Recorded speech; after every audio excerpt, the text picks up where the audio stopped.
ជាមួយគ្នាឡើយបានត្រឹមងើយក្បាលសុំទឹកភ្នែកបងក៏ហូរអិនស្បើយចង់ទាញវេលាថយក្រោយយើងមកចាំជួ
យMr. Rack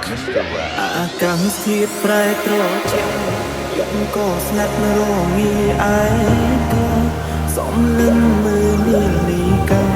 ក៏ចិត្តដល់នេតិចុងក្រោយទាញទូរស័ព្ទមើលរូបថតអនុសាសន៍ដឹកដំនៅឡើយគុំពុំយើងបែកគ្នាហើយសល់ត្រឹមតាចងចាំ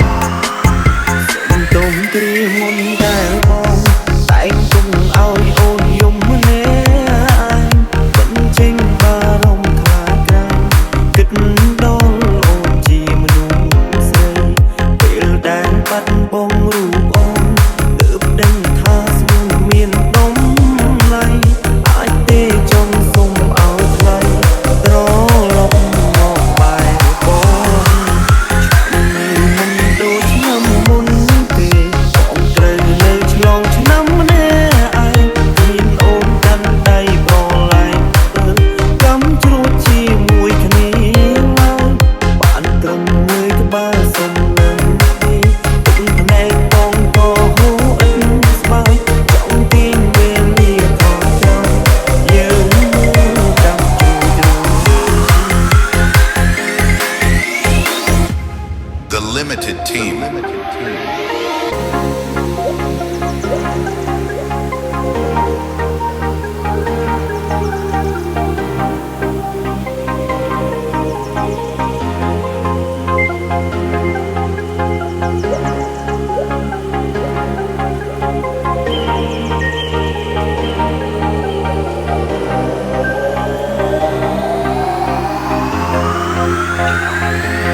ដូចឆ្នាំមុន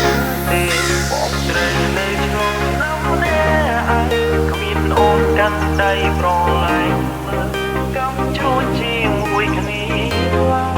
បានត្រឹមងើយក្បាលសុំនឹងនេះទឹកភ្នែកបងក៏ហូរអិនស្បើយចង់ទាញវេលាថយក្រោយ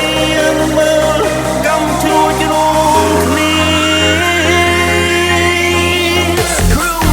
បានត្រឹមងើយក្បាលសុំនឹងនេះទឹកភ្នែកបង